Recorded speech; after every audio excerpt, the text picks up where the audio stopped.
Hello, and welcome to the Gold, Ghosts, and Guns podcast for July 25th, 2025. We have a lot to talk about, and we're going to have a lot to talk about today because I've got Vince Lanci with me, and, Vince is brilliant and is a bit of a chatterbox, as am I, and we always have a great time discussing these things together. It's episode 223, and it's been a little while because, well, I went on vacation, which I needed, and all of that. So, Vince, how are you? What's going on, my friend?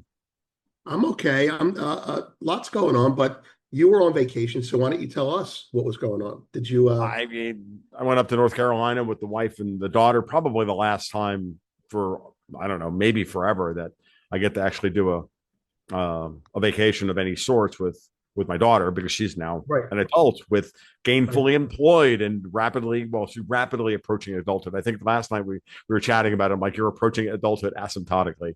And she was right. like, yeah, that's about right, Dad. So, and it was just funny, but yeah, but we went up to North Carolina, we did some hiking, we visited the property that we're developing up in Tennessee for the move, Right. and visited some friends, and mostly did exactly what we do at home, except we did it somewhere else.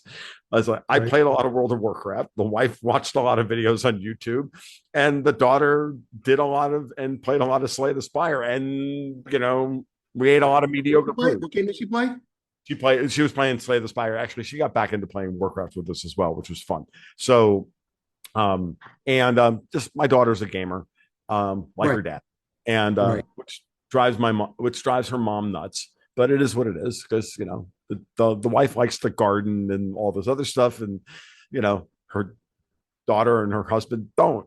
You know what I mean? So it is what it is. But I finally got a chance to really see the property that we're developing up in Tennessee, since Camille got all the work done and oversaw all Right. the work last year while I was working. And I looked at it and went, oh, they just friggin' killed it. Like it's going to be really nice. I can't wait to get that process started. So with that said, a little refreshed. Congratulations when you break ground. Congratulations when you break ground. So Yeah.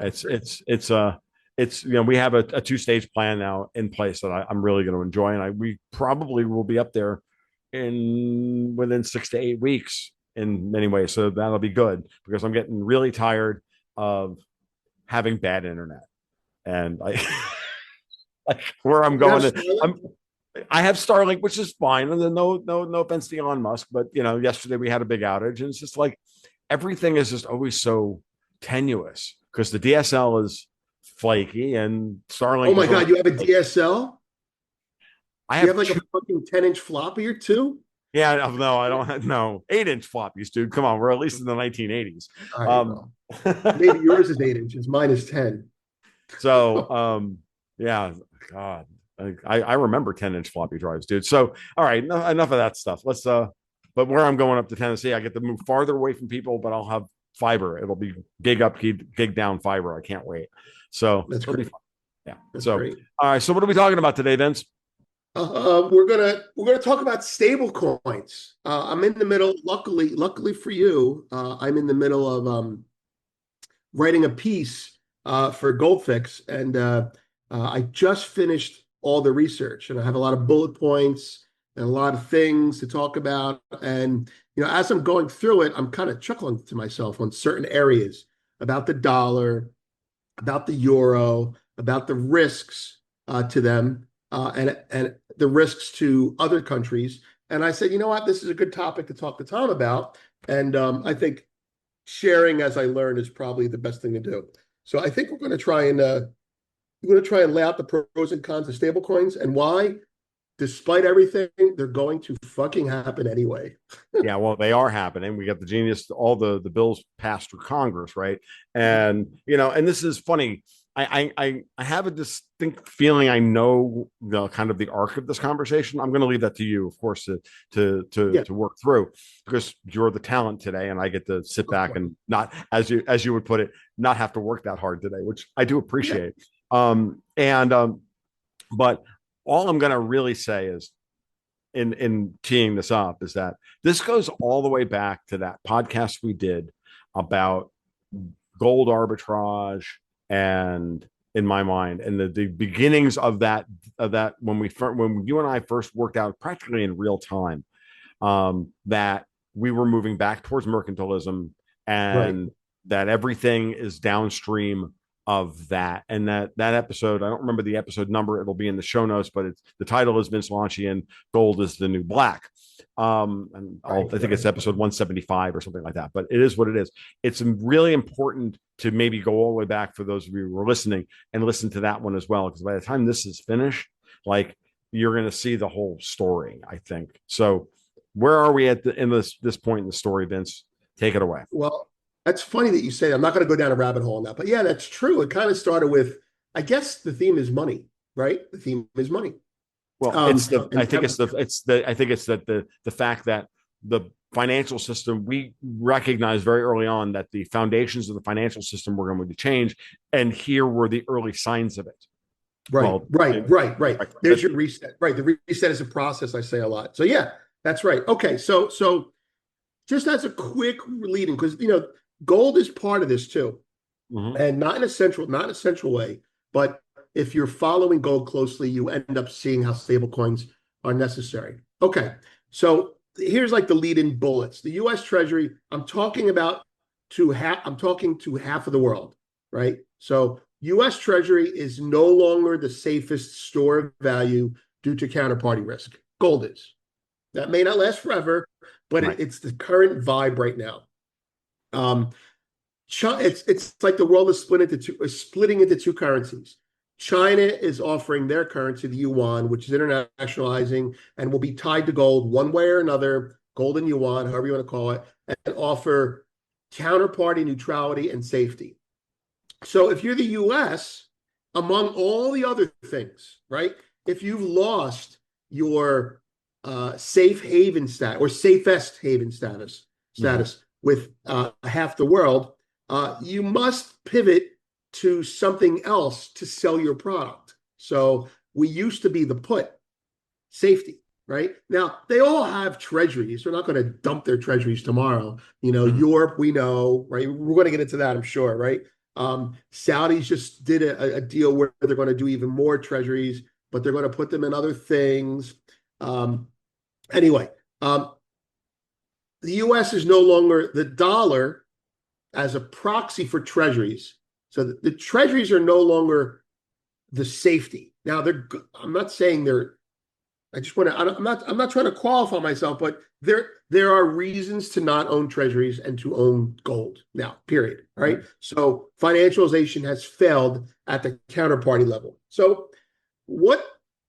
And obviously, the U.S. needs people to buy our treasuries. We need our debt to be financed. Yada yada yada. So how do we sell? Because that's what America is. It's a sales. It's a sales. It's an innovator that markets its innovations well. I think that's the way to look at it. The U.S. must pivot and make up for the lost safe haven status by saying, "Screw it, we're the upside."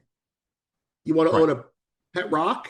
I mean, just to use the language, you want to own a pet rock that's going to give you safety. That's fine, but don't you want more than a little bit in something that's going to give you upside? And so they have to pivot to like a risk-on innovation to compete. So we're the upside now, which brings us to stablecoins, right? Stablecoins, we offer the U.S. Strategic advantages, particularly from the perspectives of debt financing, dollar strength, financial innovation, which I think is the leading point. I don't even think a lot of people understand why they're innovative, but today I do. And geopolitical leverage, which, it's kind of like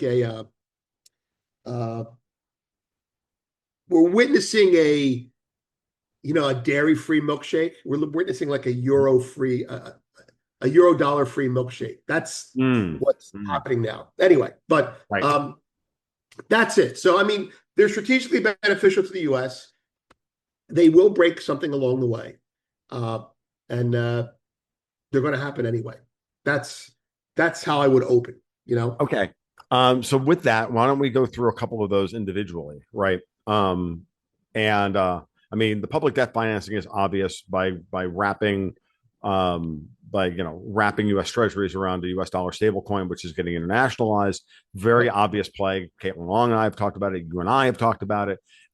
Tether is clearly out there doing yeoman's work, internationalizing the dollar in places that it was never capable of being in unbanked areas of the world, like South America, like Africa, yada, yada, yada. That one's easy. Dollar dominance, then, by definition, is also easy because it's bound up in effectively the same thing. It's the financial innovation and the geopolitical leverage that are the interesting ones. And I think I'd like you to go through those two, what you're thinking about those two things, those 2 points directly. And we'll go from there.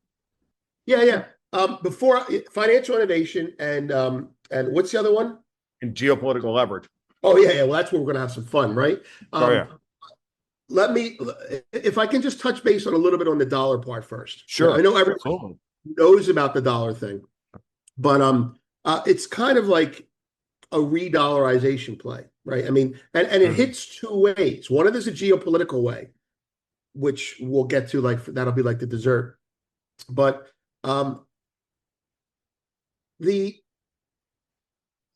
thing that makes the dollar, people talk about the military, but the thing that makes the dollar attractive, which will support stablecoins, is that we have the rule of law. And yes, we're going to break it, we're going to bend it, we're going to change what we have to. But by and large, it's more stable than anything on earth.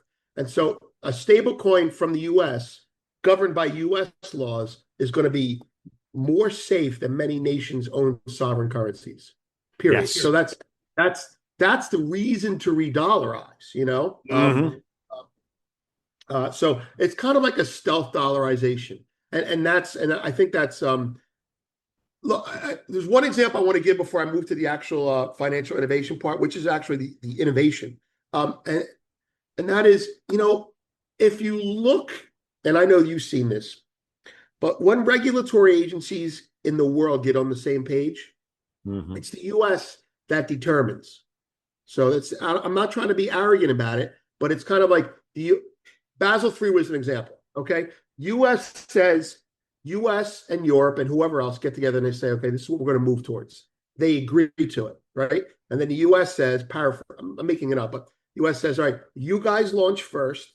Let's see how it goes, and then we'll adopt. It's kind of like, it happens with a lot of things. It happened with stablecoins, by the way. When Gensler was in charge, he was vehemently enemy of crypto and stablecoins.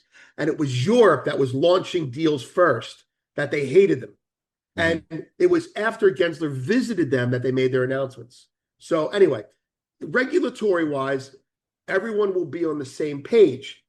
And so that's a reason that stablecoins will be accepted in most, if not all, the world. So obviously, it's not going to make China happy. They have Hong Kong. It's not going to make Russia happy, et cetera. But we'll get into that. Financial innovation. That's actually, a lot of people talk about shit, but they don't really talk about like why it's innovative. They'll throw some words at you like a lawyer. Like for example, properly regulated stablecoins improve liquidity, settlement speed, and transparency, especially in cross-border transactions. They'll say they offer programmability. Now, I'm reading my own script here because these are my notes, making them ideal for new financial tools like automated. And we're going to go into these because it's interesting. They make them ideal for new financial tools like automated escrow, yield-bearing tokenized assets, which you have to have because stablecoins cannot have yield themselves, and conditional payments, which is a fancy way of saying optionality. So why are they better? To understand why they're better, and I'm speaking for myself and people who are Luddites like me, is you have to understand how a money market works. When money markets first got really popular, I thought they were just like a savings account. I got my money in a money market. I didn't pay attention to the word fund. Even as a fund, I was like, so all right. So when I wanted to when I wanted to buy a stock, I would say, just take the money from the money market and put it in the stock. Right. And they're like, no, it takes a day. Like, what do you mean it takes a day? Well, we're going to buy the stock for you at this price, but the funds won't. So we're going to lock you in because we have the cross margin aspect of it. But the money won't leave the money market for a day, 2 days it was. It has to be, and the guys, my banker was like, no, it has to be sold for. I'm like, what do you mean the money market has to be sold? I didn't know. It was a fund. Right. Like, I was so naive. It's a fund, so he had to sell it. It had to become cash. The cash had to transfer over and then close out my borrowing for one day for the stock.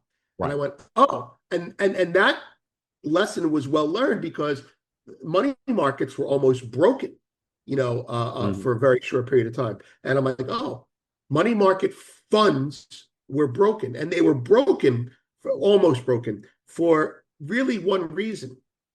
And I might be misspeaking technically here, but money market funds are products. So the JP Morgan money market fund, Yes. the Goldman Sachs money market fund, they're even though they're dollar based, they're products. So it's like the product can default, your money is fine, but you may not get your money back right away. So they lack, and I'm using technical terminology, or maybe I'm going to use it wrong, but they lack what's called a two-tier system. So if they break, if the phrase we were using then was if the buck breaks. I remember that was actually I had one of my biggest home runs was during that time, for some reason, because we kept lowering rates to stabilize it. But anyway, uh, the if the buck breaks, you'll get your cash back, but because there's a lack of that's a two tiers, right? So the tier one, this is how I'm using their terminology. Right. The tier one is the backstop, the Right. central. The reason it's important because they look at these guys fucking look at everything in a hierarchy pyramid. The Pope, the bishop, priest, it's like tier one is the backstop. That's the market maker of last resort. That's the Fed, right? Or Right. the Treasury, right? And then the corporations can go under, but the money is guaranteed. But it doesn't matter because, give you an idea like why it doesn't matter. Well, that's the risks. I don't want to get into the risks yet, but it does matter. It matters because, let me just stay with the financial innovation. So before I get into the risks, the innovation is you don't have to sell the stable coin to buy the stock. Right. Stable coin buys the stock. That's like, 0-day clearing. That's amazing in this day and age. Now, there's many other reasons for it to be. That's one of the reasons that gets rid of banks. You know what I mean? So they had to get involved in it, or they were out. So that's the financial innovation. Just to be clear that everybody understands what we're dealing with here. The money market fund, you do not. I'm going to just repeat what you said back, just to make sure that we're clear on this, because this is quite technical, and a lot of people, including myself, don't necessarily understand all the ins and outs of this. So, but in a money market fund, you have, say, $10,000 in a money market fund. You don't own $10,000. You own $10,000 worth of shares in a money market fund, right? Which have to be sold in order to collect X number of dollars, nominally 10,000, in order to then utilize that money later on to, for example, buy stocks. Now, if you've got credit with your broker will buy you the stock, lock it in today, and everything, and Bob's your uncle. You'll be okay. You'll get charged a couple of pennies worth of interest on the time lag. The stablecoin innovation is that the stablecoin does not need to be sold in order to. Well, the stablecoin's going to get sold to buy the stock, because when you buy one thing, you sell something else. But you don't have to have that secondary transaction. It's not a two-step transaction. It's a one-step transaction. You go directly from, you have $10,000 worth of stablecoins, US dollar stablecoins. You just buy $10,000 worth of stock with them. Done. Right. And it's collateral. Right. Yeah. They in a sense, and what you've done is you've wrapped, like the money market fund wrapped the US T-bills in a fund.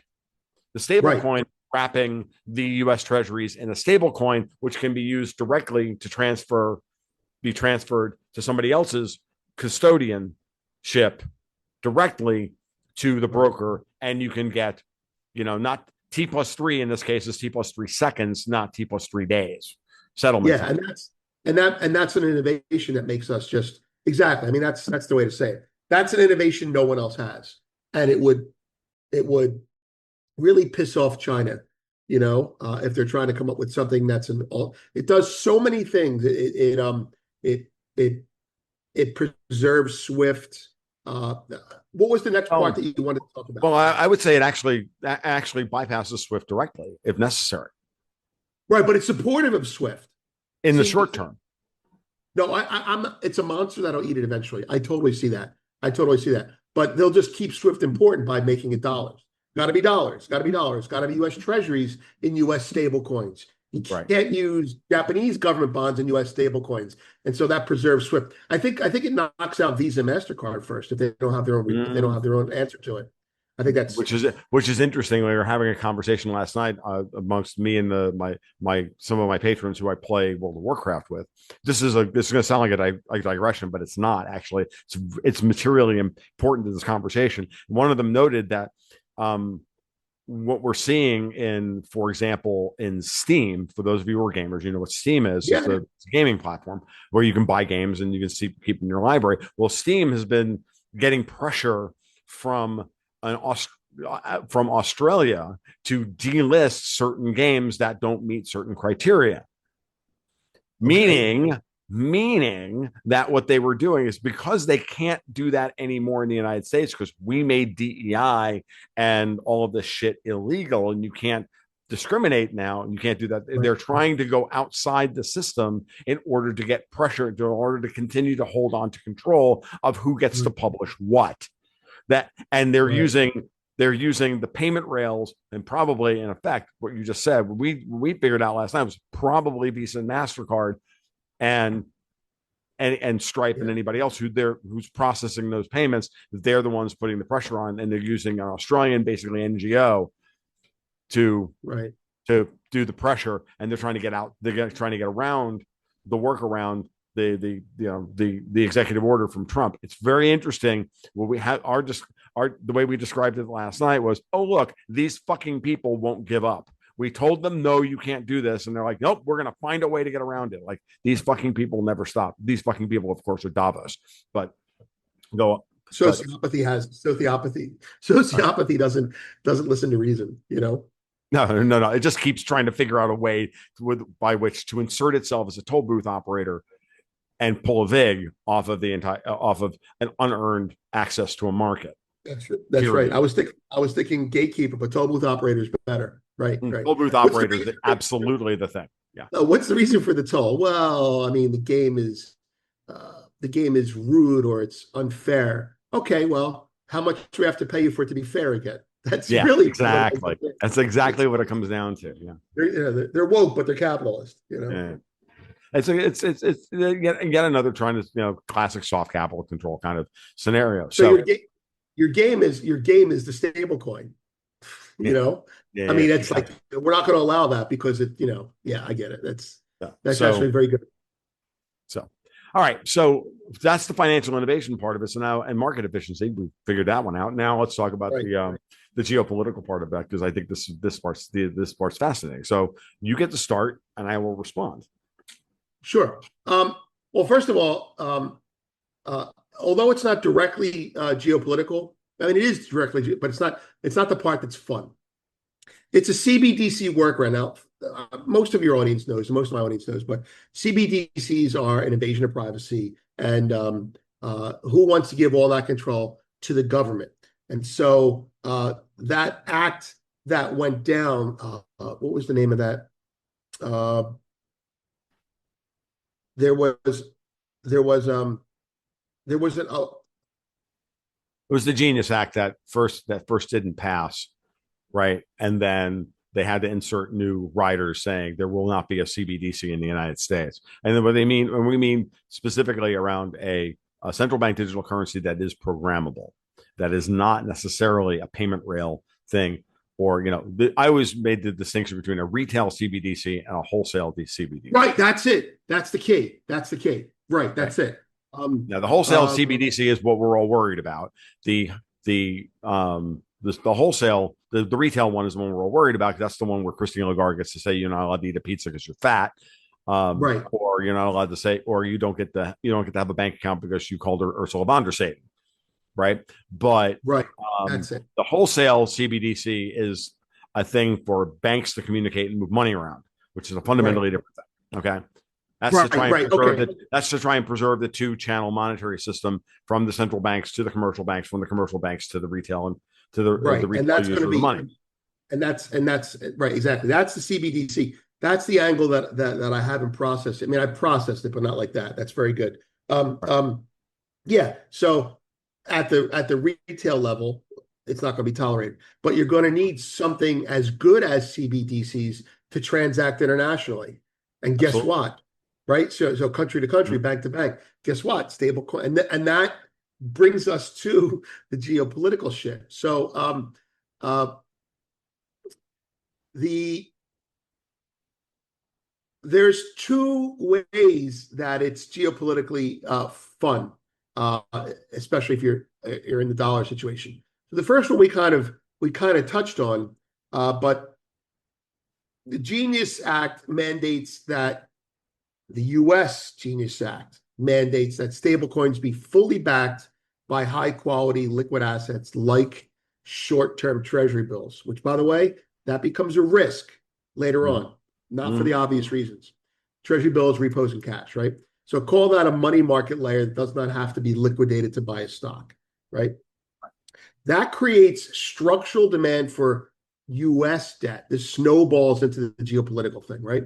Yes. Particularly in the short end of the curve. Now, according to the TBAC, the Treasury Borrowing Advisory Committee, mandated reserve holdings by stablecoins could absorb up to 1 trillion in treasury demand by 2028, reducing the government's debt servicing burden. So we're going to do it, right? Mhm. Well, that's other people's debt that's not being bought.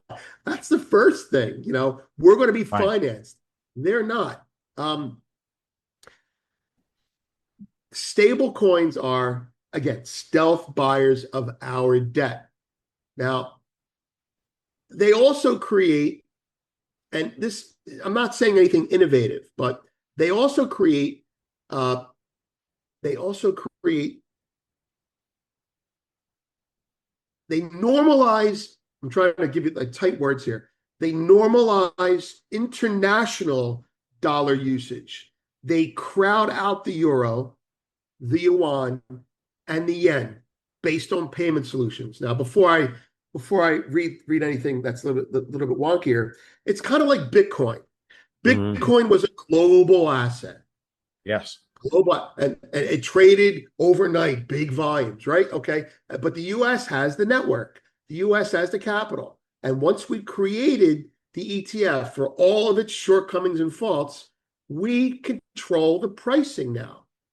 I mean, control is not the word, but we heavily influence it. All the Mhm. stuff that's going on that we don't like. If you're a Bitcoin person, I get it. But the thing is, we control. We could break. I'm not saying we want to, but we could break a country that's relying on Bitcoin right now if we wanted to, just a rehypothecation. Which, by the way, that's gold 2.0. So the point is, once you get inside of our network, we can control the pricing. Yes, Bitcoin can end up being the Trojan horse fine, maybe it is. But right now, all they care about is the next fucking election. And that's what Right. they're going through. So and that's the indirect pressure on competitor currencies. So for example, uh, the ECB is like banning them everywhere because it's a threat to their business, right? I Mhm. mean, right? I mean, they have a CBDC that they're trying to push, right? They do. Right. Yeah. And U.S. stablecoins would erode Eurozone monetary sovereignty. And that's a reflection of the advantage. Mhm. Want to get your thoughts on that? Yeah, no, I agree with you. That's part of it. The other thing I'll say is, when you yeah, obviously when you have like this is just basic Gresham's law stuff. Is what I think what you're getting at, right? You have a digital euro that comes with all of these strings, Right. all this programmability, all of this financial transparency, all of this, anti-free speech, all of the everything that the European Union now stands for, anti-democracy, anti-free speech, anti all of it. They're literally telling you what you can and cannot do with their currency. And what we're saying is, oh no, use our currency however you want. Yeah, yeah, Now, that's a cool. now in Gresham's law, bad money drive is popularized as bad money drives out good.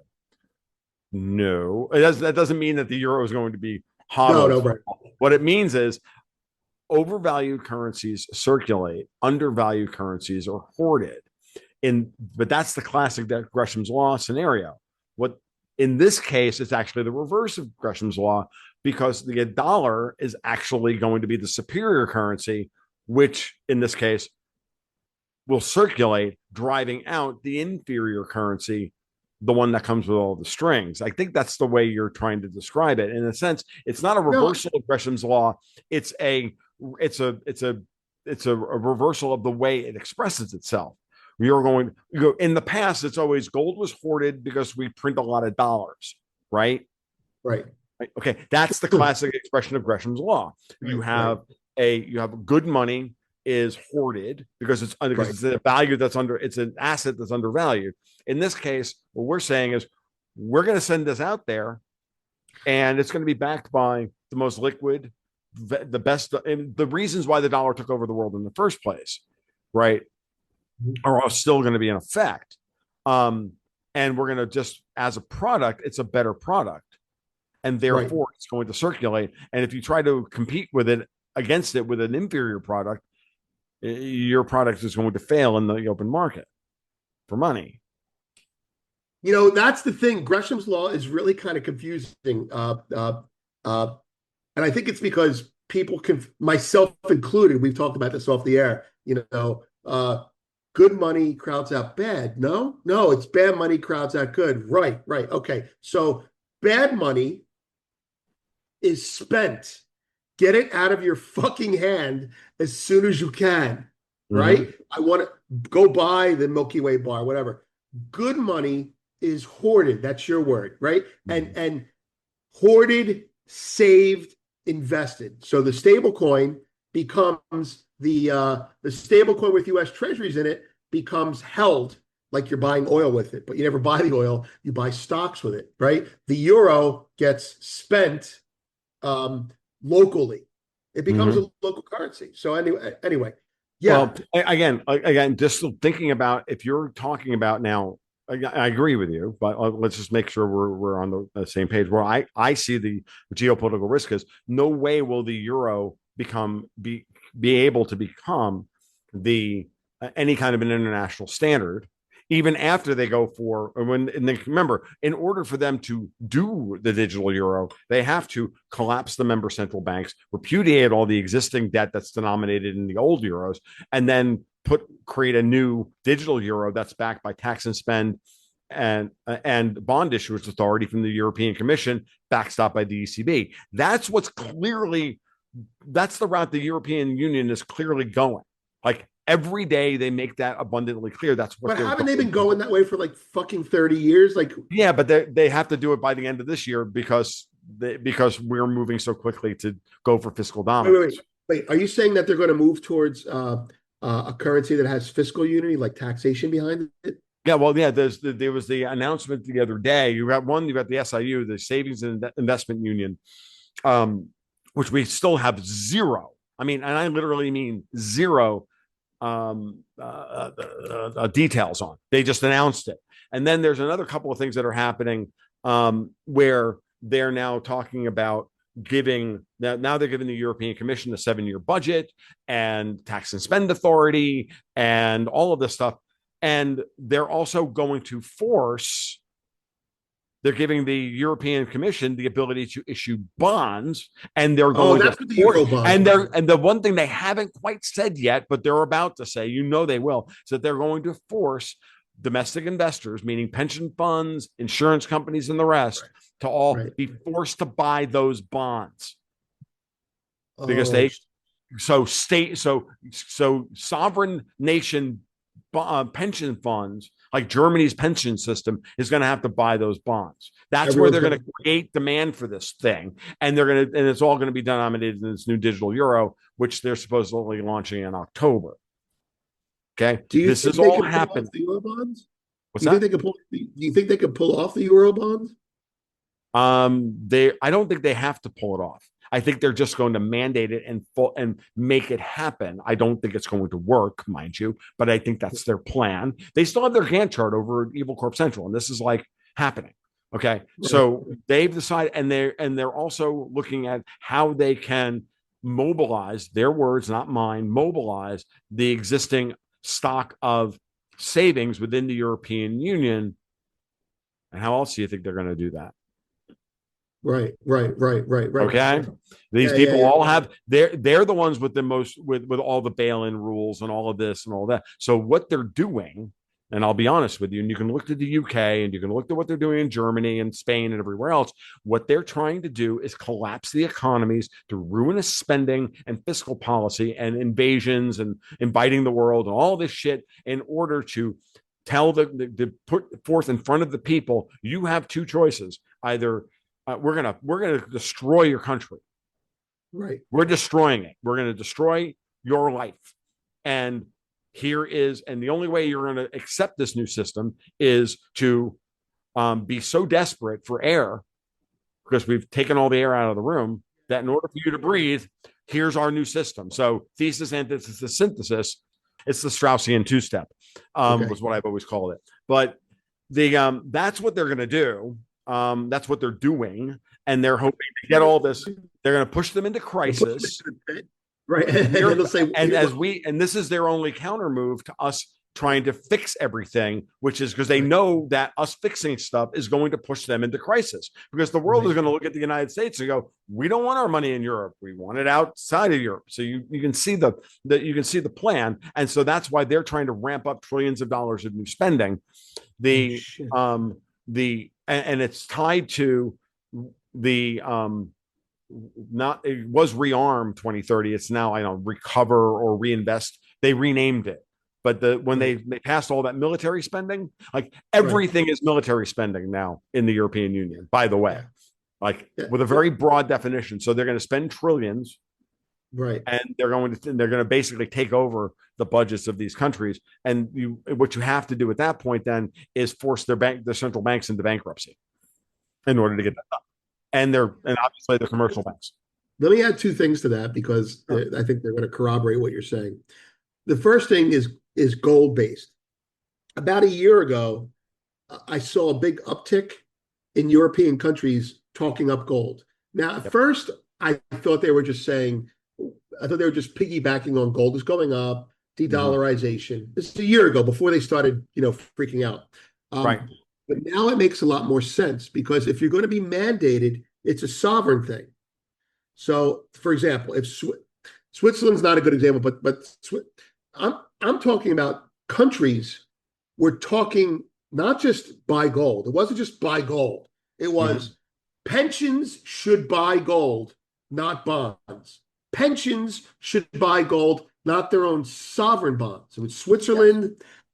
Came right out and said it. Switzerland, Ireland, not a big country, but certainly one that would understand that. And a couple other countries were talking about that. Like, if it was like the 60-40 portfolio. If you replace your sovereign bonds with gold, you're going to do better. And now that I think about it in this light, I didn't know that.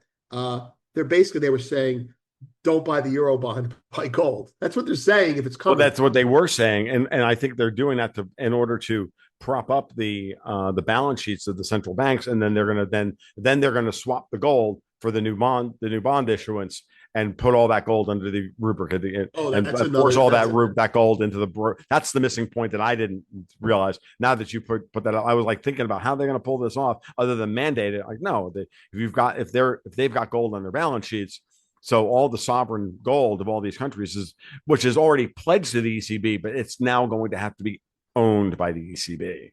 right, right, right. Okay. No, that's a nice little And I bait and also switch. think that that's going to be the mechanism by which the European Union breaks.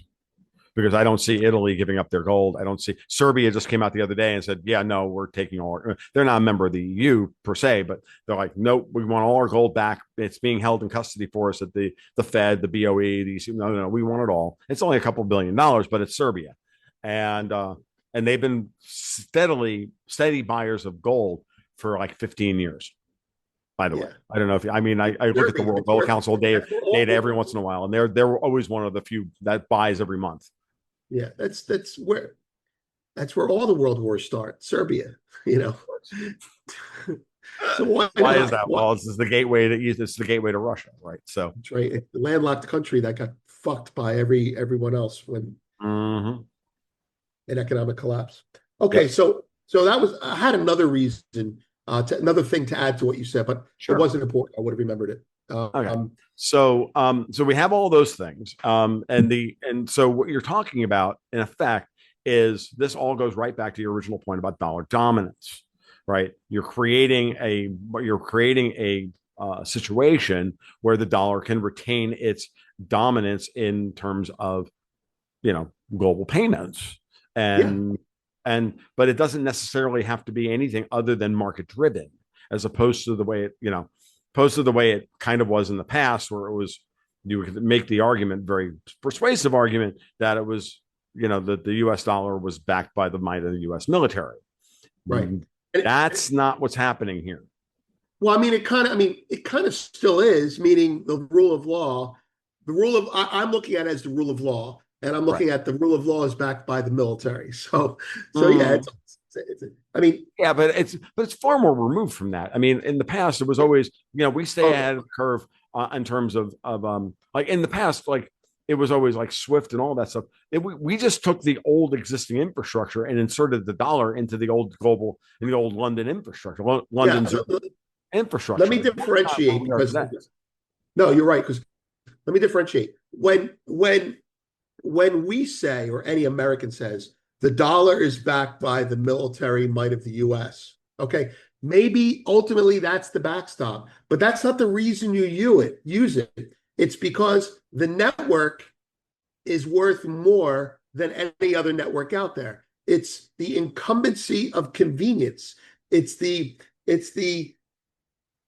look, I mean, can you afford to not have a telephone, even a cell phone now? You can't. You can't get anything done. So, the last person on earth would pay $1 million for a cell phone if he had to. Right. I mean that's not going to happen. But the point is, the network. This is what the U.S. This is a big deal, and it's part of two things: stablecoins and the concept of us charging for people to have their money in dollars. Mm. The capital charge. What we've done is this is like Uber, but it's a good Uber. What we've done is we've realized that the network, which in normal industrial capitalism is treated as a loss, your plumbing is a loss. It's when it breaks, you care about it, but your plumbing is a loss. It's not a profit center, right? Yeah. So right. So and I say we, I mean the government. See, banks have realized for years, if there's plumbing, financial or otherwise, and there's a connection or friction point, they can put a toll booth there, which Right. is your word, right? They can put a toll booth there and charge to facilitate around the turn or to facilitate some of the drag from the seam in the pipe. They can charge for that. The government never understood that. They treated plumbing as an expense. The Mm. product, the pen is where the money's made. The plumbing is a loss leader. And banks understood that going back to ATMs when they started charging for ATMs. Now the government, and this is, by the way, this is the funny thing. Now the government realizes that, Trump and Bessent understanding that the plumbing, the network, the architecture of the network is worth more than the product now. Yes. So the Yes. cheeseburger, McDonald's, Burger King, I don't give a shit. How does it get to me? That's the value. And so we need to monetize that, which brings us to we're not just monetizing the plumbing, we're making it faster with stable coins. And so they have to be used if you want to move things a little bit faster. I mean, that's all that's the pros. Yeah, well, this is again, and this is one of those things that it touches on, another thing about, what do Bitcoiners talk about all the time.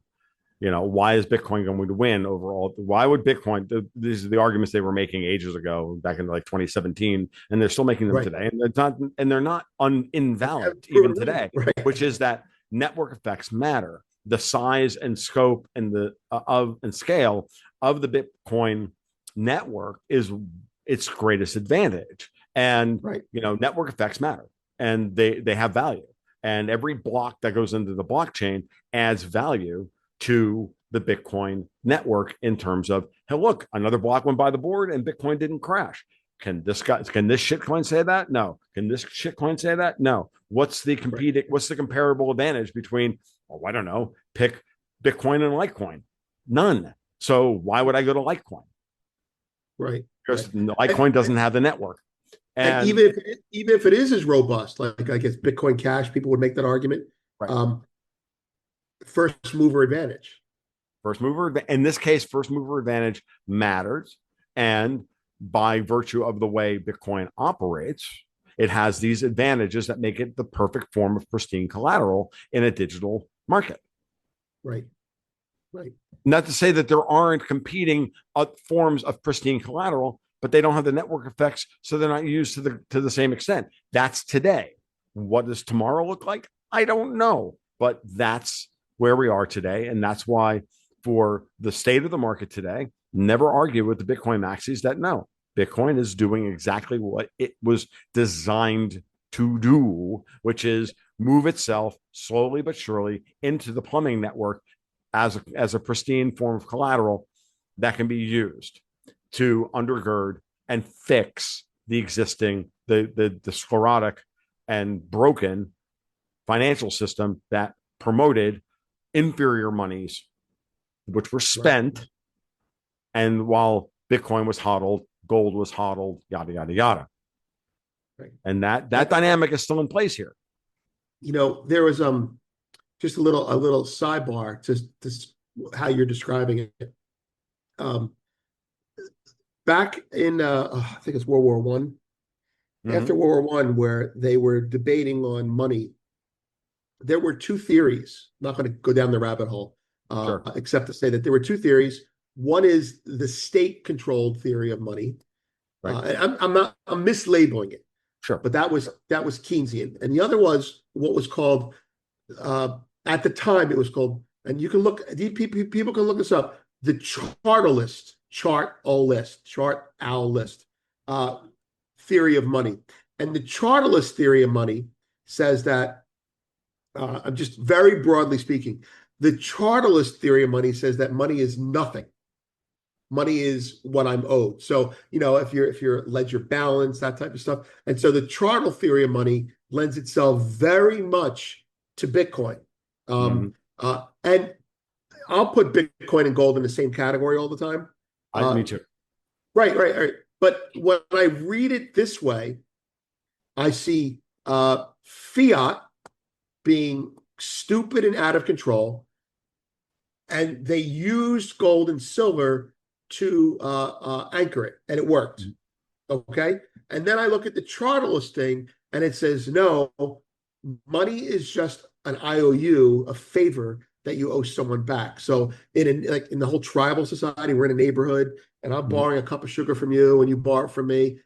Forget the barter bullshit. It's not bullshit. It's not real. But anyway, Bitcoin people, and I'm not really asking you to go back and be really arcane, but Bitcoin people subscribe to the chartalist theory of money, and government is trying, which is not state controlled. Government is trying to take the chartalist money Yes. and adapt itself to it, and it's Mm-hmm. really getting fucking torturous. Anyway, it's It's fun to watch. no, it's really interesting. You bring this up, and I'm gonna because I've mentioned this in a couple other podcasts that I've done, and I don't know if you watched the 1 hour roundtable on July 1st between Powell, Bailey, Lagarde at the ECB, Ueda, and the guy from South Korea. But the first 50 minutes of it is mostly boilerplate nonsense. It's the last 10 minutes that matter because that's where they wanted to get Jerome Powell on record about whether or not the kayfabe between him and Trump is real or not.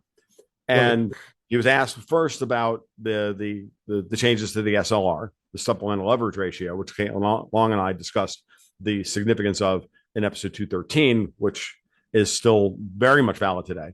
And Powell said, "Are you asking me if I agree with the thing that the FOMC voted on and voted in overwhelming approval of?" Yes, I support that. So shut up. Right. That's number. So basically, close the fucking door. And then number two, the next question was about stable coins, and we got the only three answers that matter, of course, because Japan and South Korea do not matter. And this is the Bank of England, the ECB, and the Fed.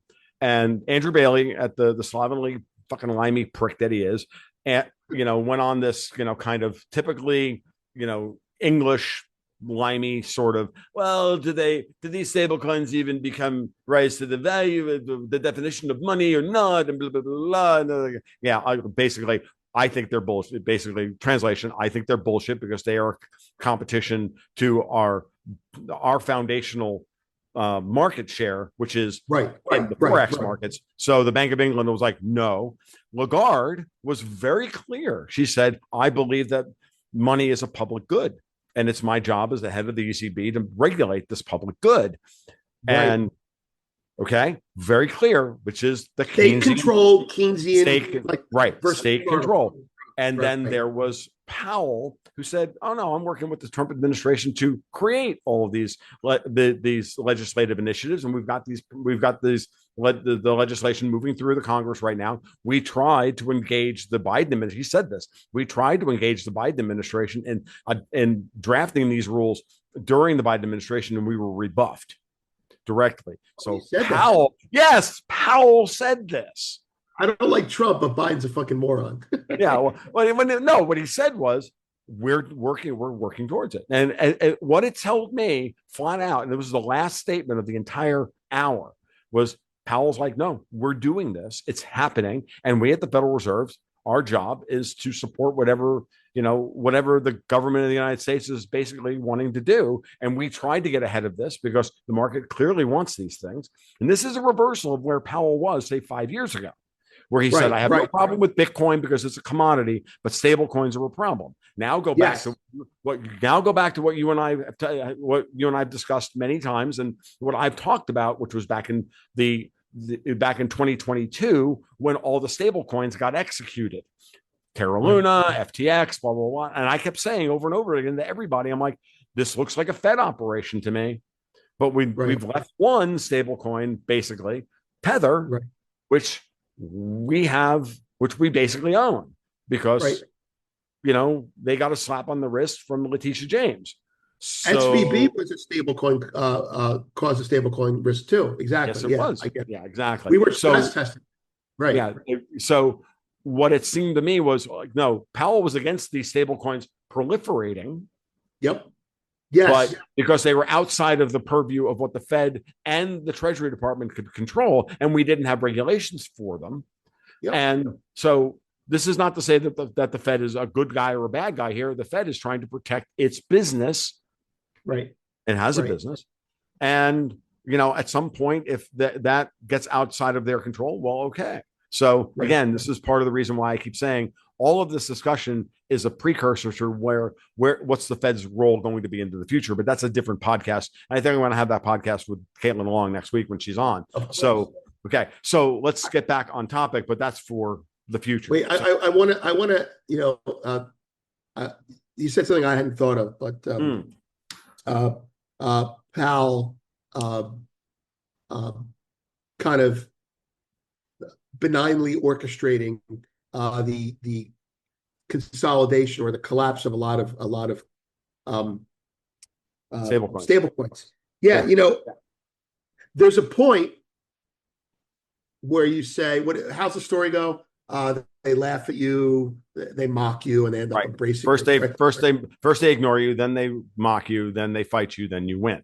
Yeah. Okay. So I think the mark of a good technocrat or bureaucrat, or however you want to describe it, is when you realize that it's not going away, whether it's because of popularity or because of innovation, you have to get past the after laugh. It's like, you don't fight it, you fucking stress, you work with it, you embrace it, but on your terms, which is exactly what we're doing. And I'm saying this, for the public.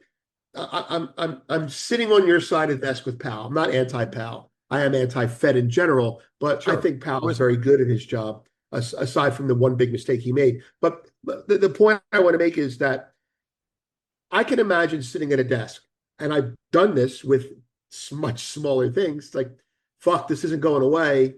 Well, we may as well see. Let's separate the good from the bad, right? Mm-hmm. And there you have it. So stress test it. Let the free market. They're very free market oriented in this way. Everyone else dies in the free market except for J.P. Morgan and their buddies. But the point is, well, if you can survive, then you should survive. That's the mindset. So I think there was. I think your point is valid in the sense that they knew it was coming. They knew it couldn't get rid of it, and they were like, let's see what they threw stable coins in the deep end of the pool, basically. Yeah. That's it. Anyway, so yeah, But what they did was what they also did was get rid of what were clearly obviously um money laundering operations for NGO money and for the Eurodollar system to push that money onshore that's and right. use it for the nefarious domestic That's right. political operations.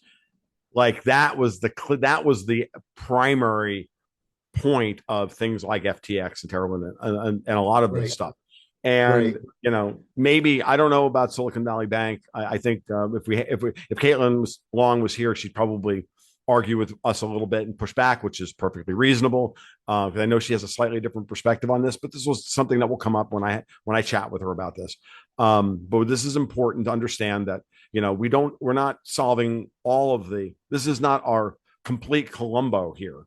I'm not like a Columbo moment. One of the Even things. if I am smoking a cigar, and mostly dress slovenly because that's what I do on a daily basis because this is an audio only podcast and I can. Right.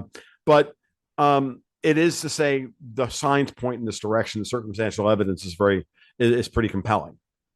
Yeah. So. Right. No, they create a portfolio of solutions. And they work on them all. Whatever works, they work with. Like CBDCs were in the portfolio, then they got axed. That type of shit. I'm sure at one point they were like going, I might have to go with gold. I mean, and then they may still, yeah, but I don't think they have to. I think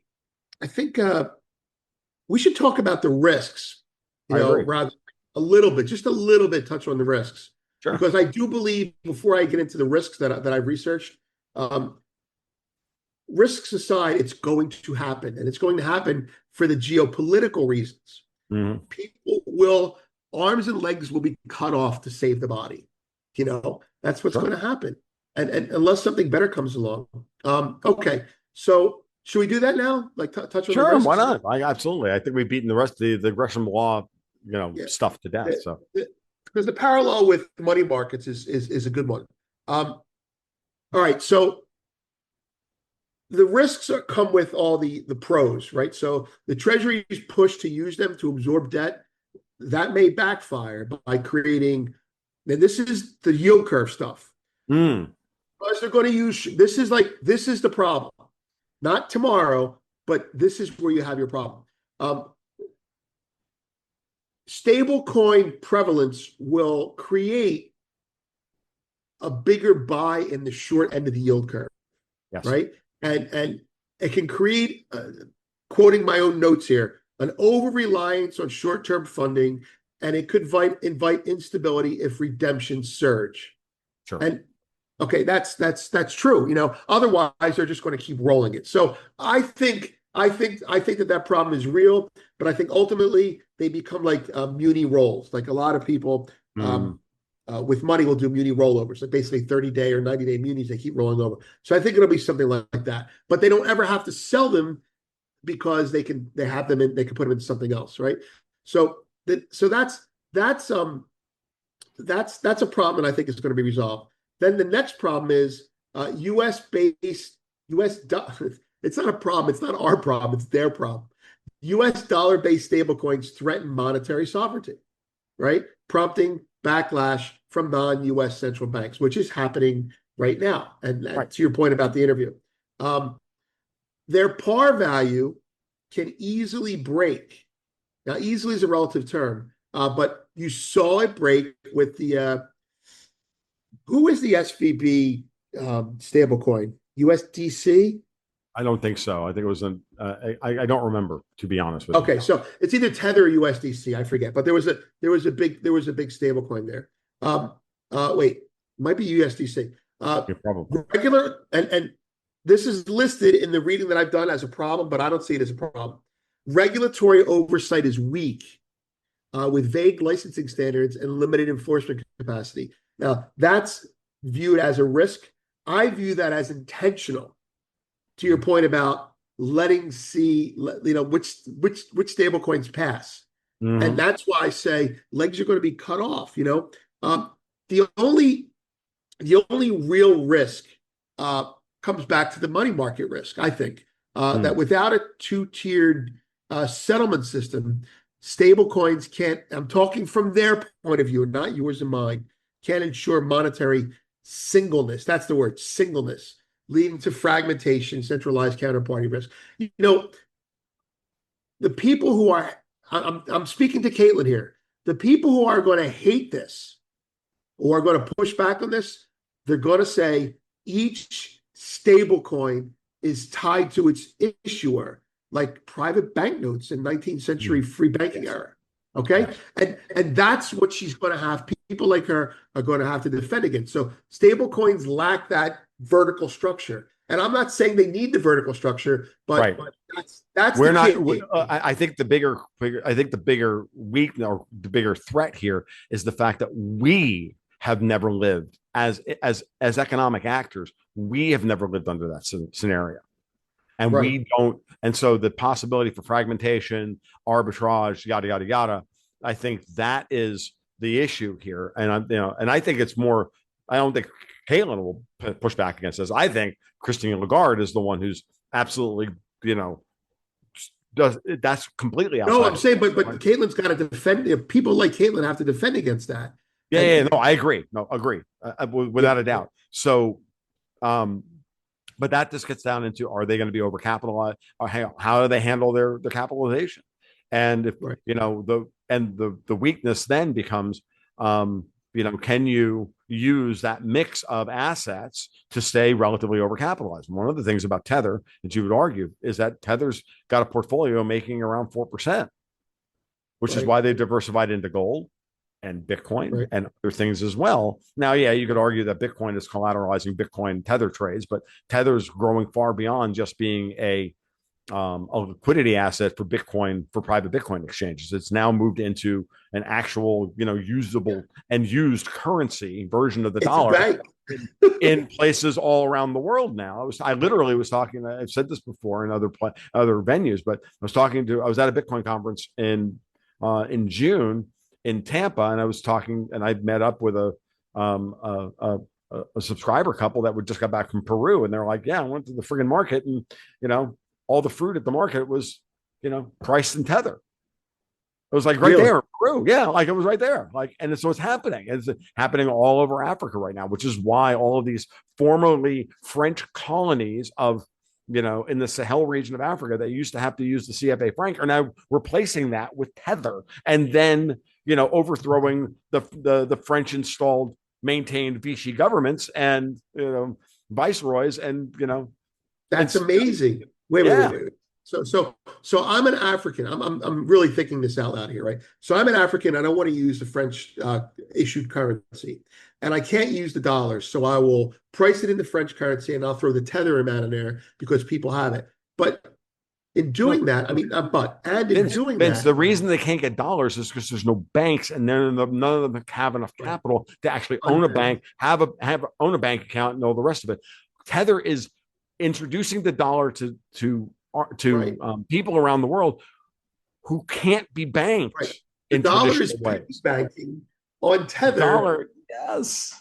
So basically, it's Tether introducing the dollar while China want to rebuild your roads. Yeah, exactly. Same idea.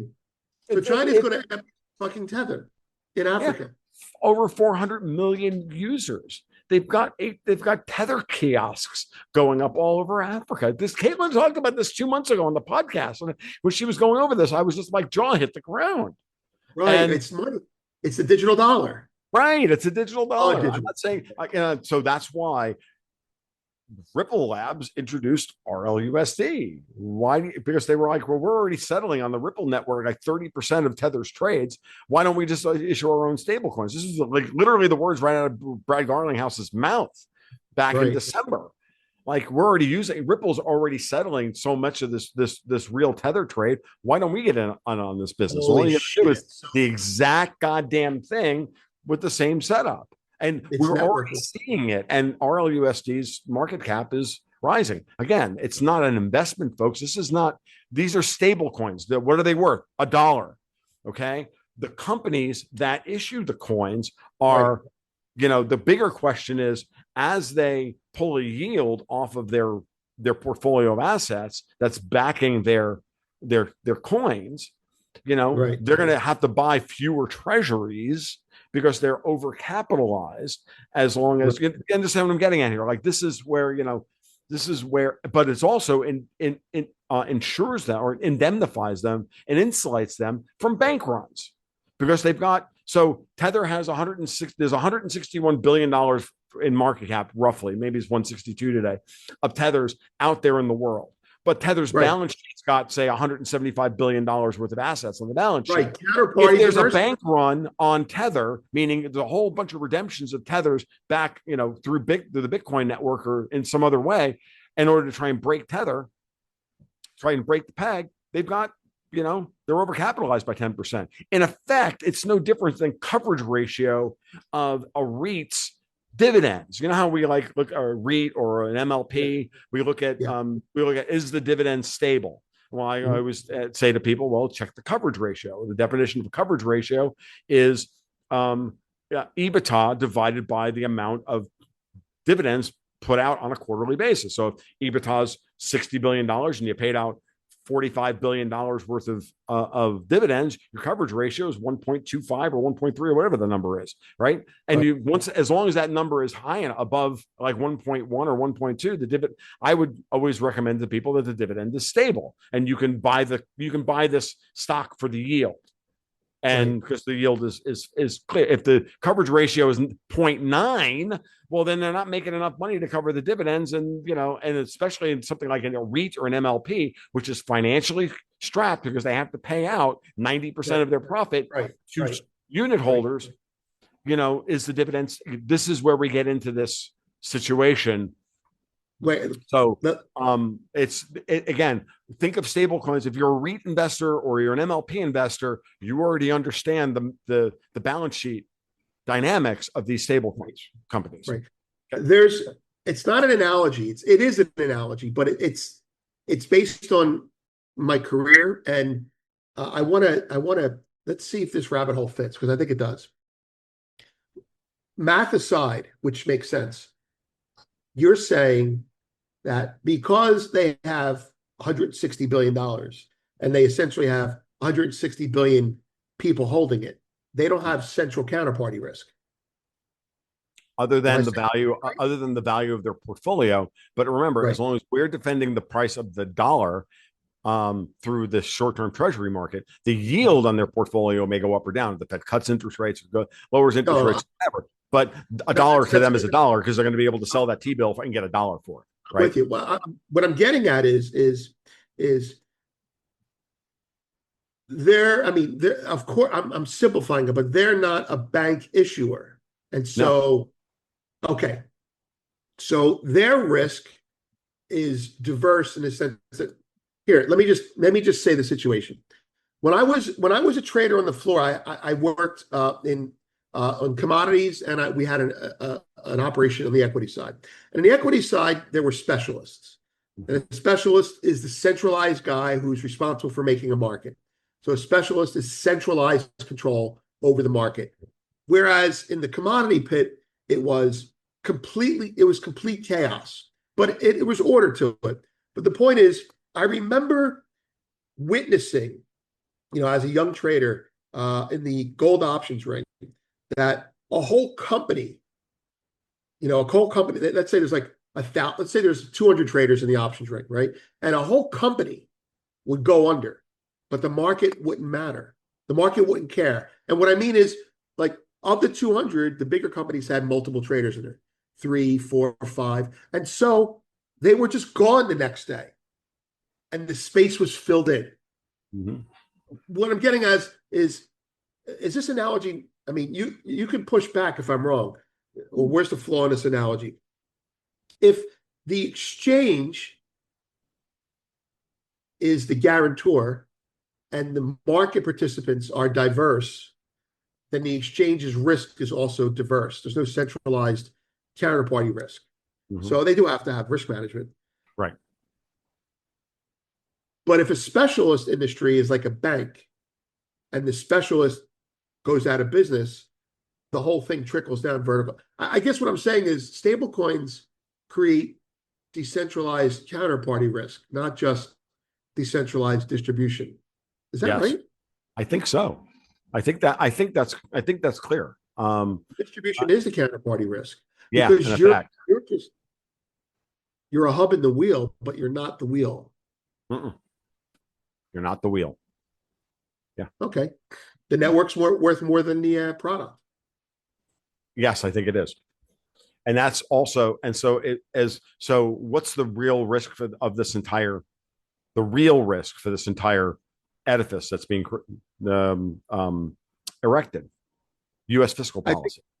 Are you asking me? It's actually posed. I'm going to what I think is it's U.S. fiscal policy.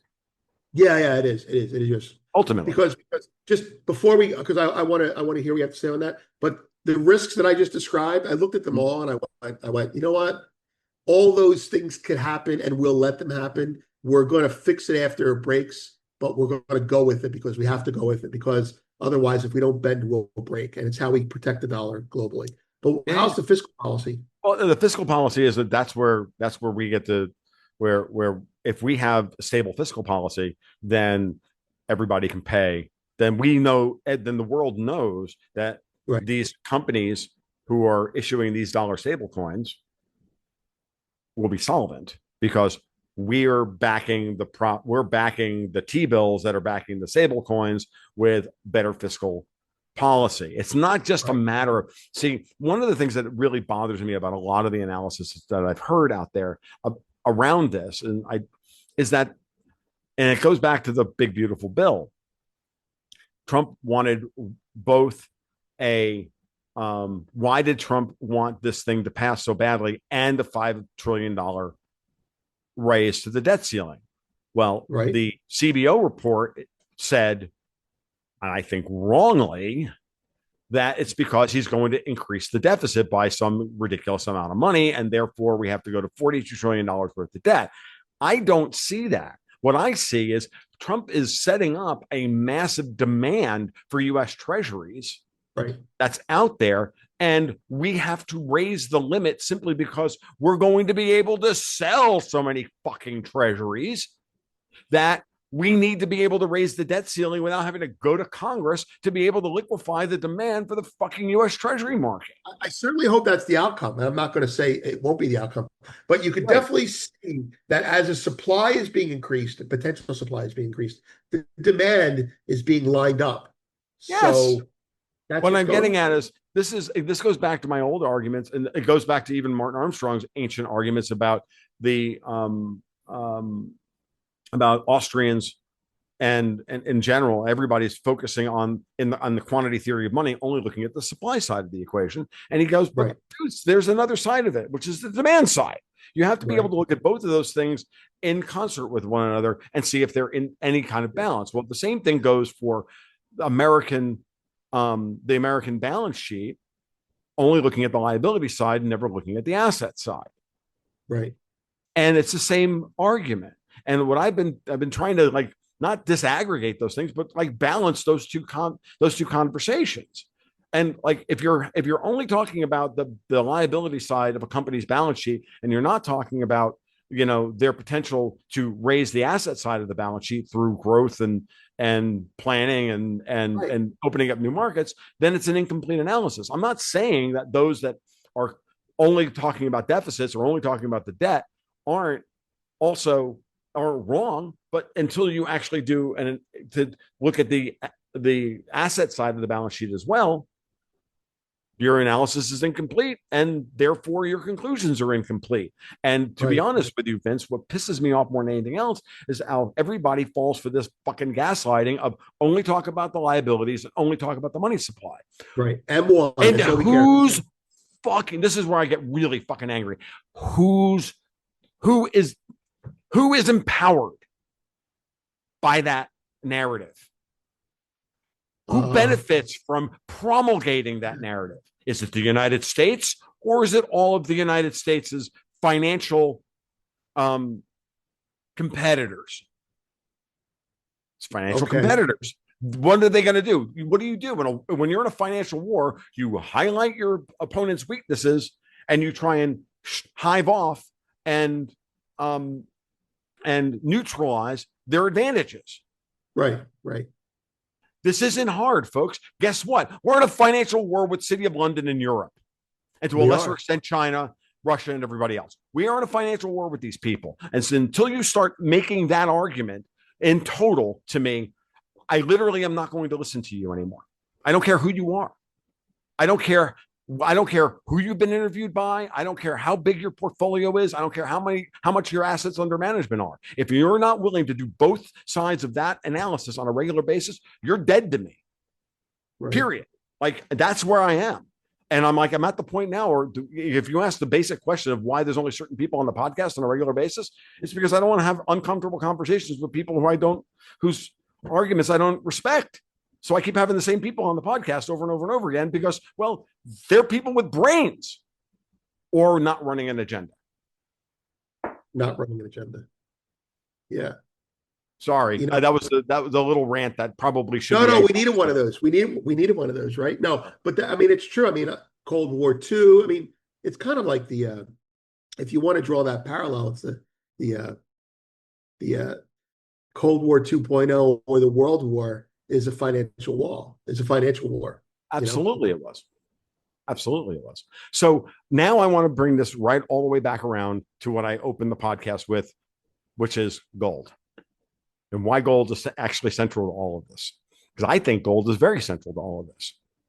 Well, I mean, as do I. I mean, I think that's that's a given. There's you're talking about gold in the context of stable coins? I'm talking about gold in terms of national balance sheets. Oh yeah, yeah. Oh, and I'm also talking about gold in terms of exactly what you and I talked about in the when we identified the arbitrage between New York, between Chicago, London, and Shanghai. Going back to that podcast I referenced at the beginning. Again, I will put that in the show notes because y'all need to understand the dynamic there. Because what was the big news of the week?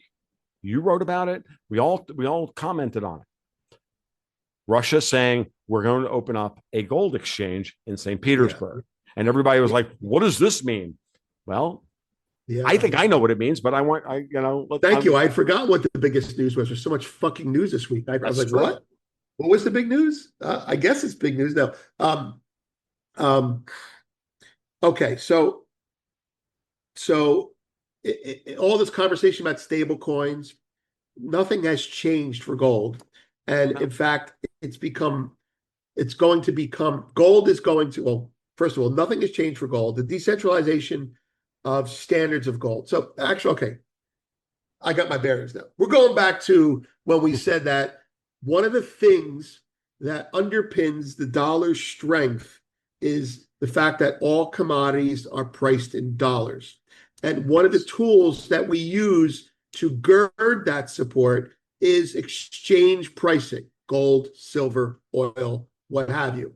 Back then, the conversation went like this. The supply chain has moved east. The demand is in the east. First of all, I'll start with this comment. The pricing of commodities is controlled by the region of demand, not of supply. Okay? And if you have to know why, the answer is because commodities don't do shit. They just sit there. It's who wants them that determines the price. It's not a supply-demand thing. It's a demand-demand thing because supply can be pulled from multiple countries. So now you go to the East, and starting in 2009, but more growing in 2014 and becoming obviously obvious in 2020 after COVID, The East pulls the gold. The demand is in the East. So I'm the American bank and I set up an office in the East. And so I set up a supply. So little by little, the whole supply chain goes. By the way, I'm talking about gold. And if this bores you, well, that's what happened with rare earths. That's what happened with manufacturing. China was making the little plastic that goes in the shoelaces. Now China's making the whole high-tech sneaker. So that's the supply chain moves east. So the demand goes in the East. The vault goes in the East. Hey, I bought gold. I want to store it here. And so you work your way up that supply chain. It's easy. It's actually more interesting in silver because silver is more industrial. And then you say, all right, the demand is in China. The price is higher in China. We want the price. And of course, the gold is reevaluating itself against the dollar. So eventually, you're going to see, this actually brings it home to the very first time we talked about this. The thing that I have been contending and that you have been supporting and corroborating me with is that eventually the dollar will lose its pillar of support from commodity pricing. Now, oil we know about, right? Oil is being dealt with in yuan, and that's going to increase. But gold pricing, which is transparent to the world, is moving to the East. Now, if we start watching, this is before, we're not even talking about Russia yet. If we start pricing gold in yuan and you see it on a CNBC ticker, that's it. The dollar's doomed. Just as a quick footnote, that's one of the reasons we don't give a shit that gold's going up, because we're moving on to something else. If we don't, we're screwed because we don't control the gold. Well, what I was going to say, and all of that commentary is very important to understand what's happening and what's been going on. But I think but I was hoping you would see what I was going. I know. Well, I know where you're going, but what I'm saying is, I think it's just very simple. It's very more elemental than that to our original conversation, which is that gold is moving back towards the monetary system, right, as collateral. Okay. So if you want to have a global market for gold to be able to settle and account for trade imbalances, and people have the option of holding them in gold, you cannot have the scenario that we had in the fall of 2020 or 2021, whenever you and I first talked about this, where we noted the $40 arbitrage between Chicago and Shanghai that wouldn't close. And you made the very, very salient point, which I have never forgotten, which is that when you see an arbitrage that doesn't close, it's because someone's restricting supply on the one side and versus demand over there, and there's no way to close the arbitrage. Well, guess what? If you want gold to re-enter the monetary system, you have to democratize the price discovery system for gold. You have to have gold exchanges that are deep and liquid in every major market around the world in order to take it away from London. And this is happening for all commodities. So the LME, why did the LME get sold to China all those years ago? Because they thought they were going to be able to move the pricing of the metals to China, but still control them. Right. And Xi rolled them, and the city of London is pissed off about this. Same thing's going on. So why would Russia open up a gold exchange in Moscow? Two reasons. Right. One, because their central bank is fucking unbelievably dysfunctional. That's one, restricting the supply of rubles. I was thinking about this the other day with 19% interest rates. And I said, what's happening in Russia with Nabulina holding interest rates at 20% has opened up the opportunity for private debt issuance, for private debt to occur, and private business loans and everything else for the economy of Russia. Like all of a sudden, like, well, I can get money from the central bank at 20%, but hey, dude, I'll loan it to you for 8%. Go build that car part factory. Go build that lead smelter or whatever the hell it is, a tool and die shop, whatever you guys need. I'll loan it to you for 8%. We'll do a quote unquote private deal, right? A private debt deal, private equity deal, or whatever. Evidence that the Russian economy is improving. Now, when I made that point kind of, in a podcast one day, then I had like 5 people email me and DM me and say, yes, that's what's happening. And then I did, started to do some searches to figure out what was going on. And sure as shit, the private debt markets in Russia are rising. The longer that Nabulina holds on to ridiculous interest rates, the more the private debt markets in Russia are doing turnover. Well, guess what? That means that it's the same thing we're having here in the United States. If Powell continues to hold rates too high above the neutral rate, we'll see private lending come in. In the United States, it's only going to be 50 basis points. It's not going to be as dramatic as 12 or 13%, right? Right. But it'll still be there. And what that's doing is it's getting rid of the arbitrage between, the central bank, which is creating a price cap or price ceiling on on rubles, and going and grabbing and watching rubles, circulate in other ways.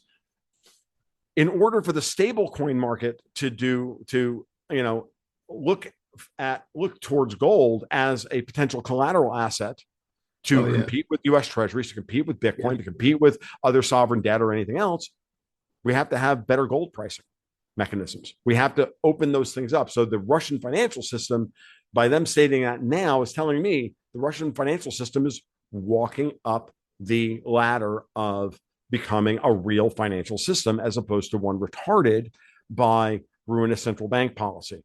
Right. That's the lesson. And that's why the Fed is under sincere pressure by Trump, and why the Fed is having to bend, as you, in your words, as opposed to being broken.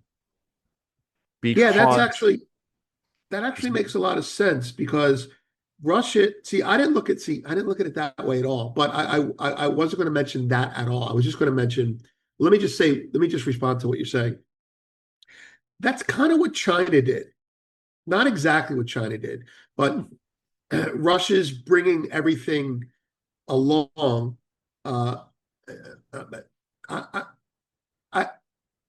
Gold's your international currency for the BRICS. They need that, and he has that. And I think what Russia's doing is no. I mean, I'm agreeing with you. It's like right. They're bringing it along slowly. It's kind of like in China they have these regions, economic regions. Right. They're not doing it by region in Russia. They're doing it by commodity. Right. Hear me out. Yeah. The first commodity they did it with. So China goes, in this region, everyone can play for fun and for fair. Russia is building on the success of natural gas. They did this with natural gas first. They did this, what they're doing now with natural gas first. They listed natural gas because I think they consume 75% of the natural gas they make. They make a shit ton of natural gas. Right. And they didn't want to be held to the U.S. standards, the APIs, right? And so that succeeded, and now they need to do it with their money. And so they're doing it with gold first. It's interesting. I didn't even know about that with natural gas. If you want to put more color on that, Vince, I'd be happy to listen to this. Well, I mean, it's the same concept, but it goes like this.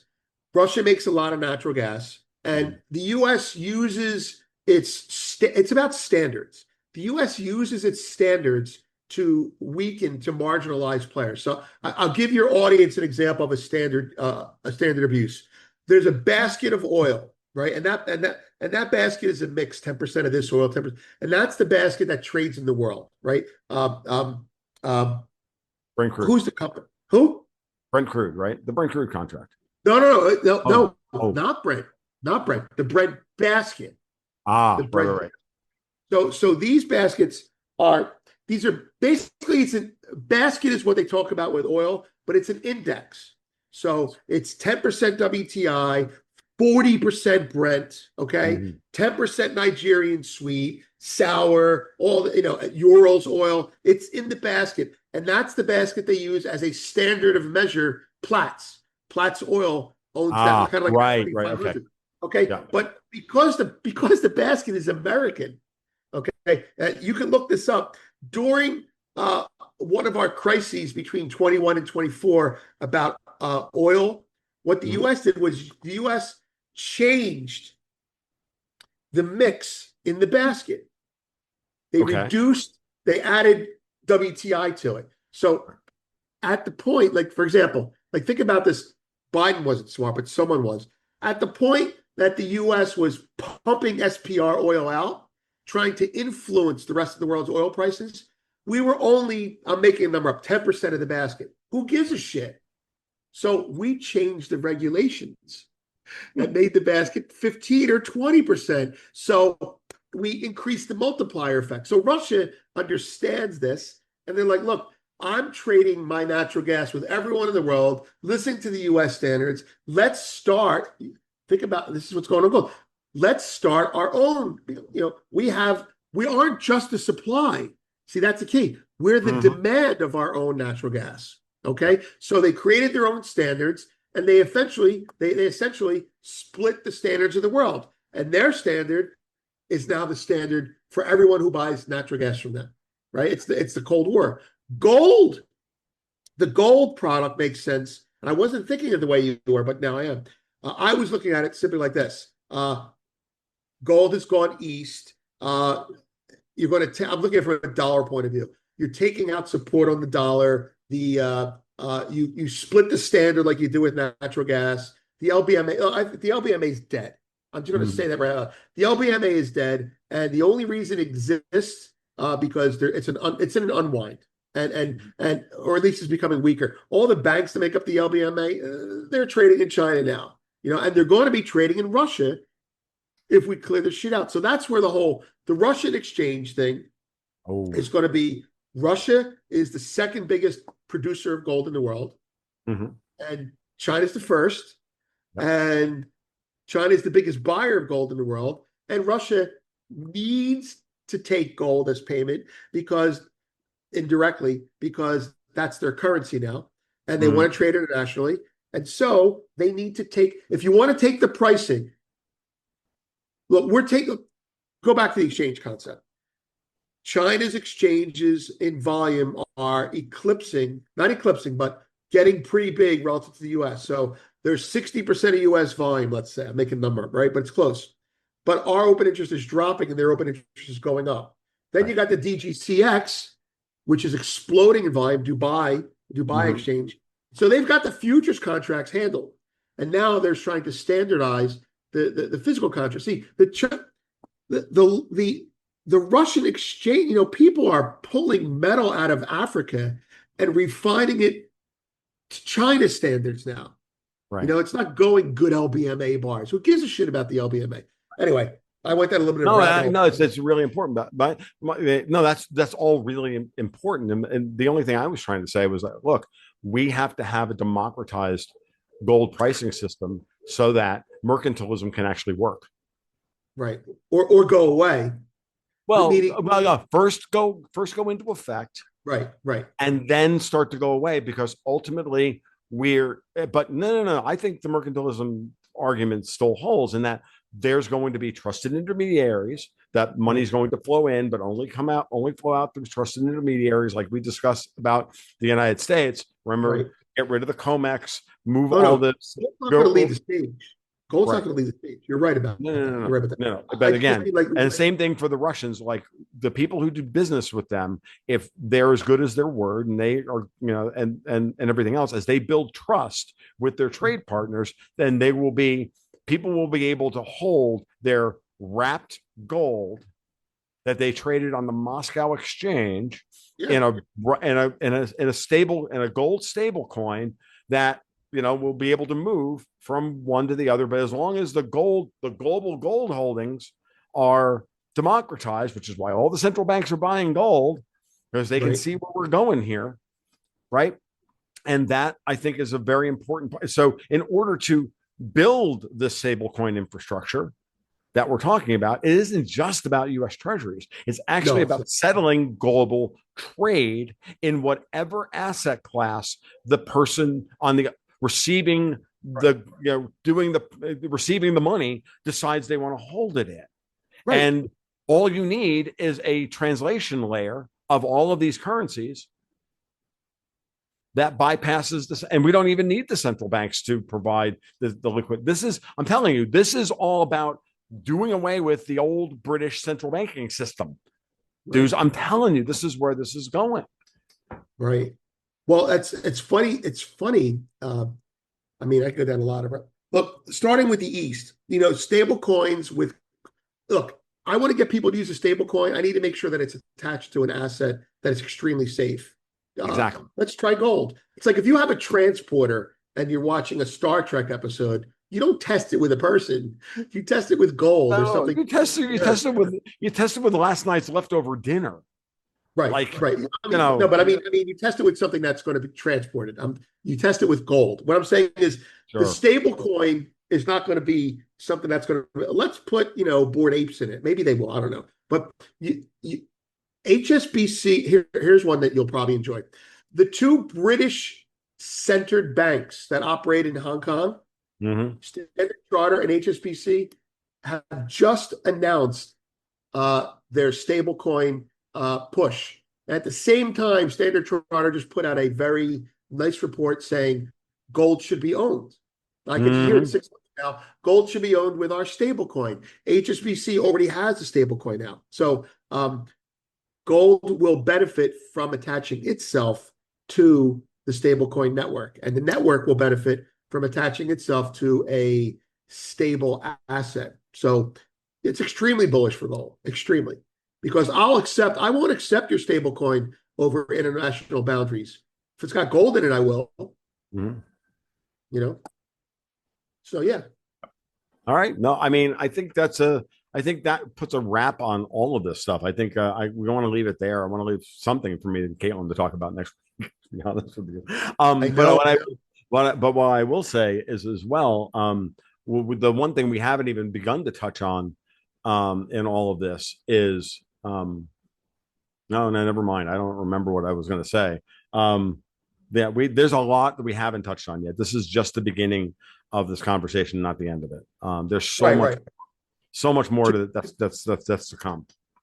to be continued, I guess, is the way to end Always, it, right? always, always, right? Otherwise, why? And I wouldn't need to have Vince come back on the podcast. So as always, Vince, do the plug thing. Let's get you out the door and ready for the Oh weekend. yeah, here's the plug thing. The plug thing is VBL Goldfix or goldfix.substack.com.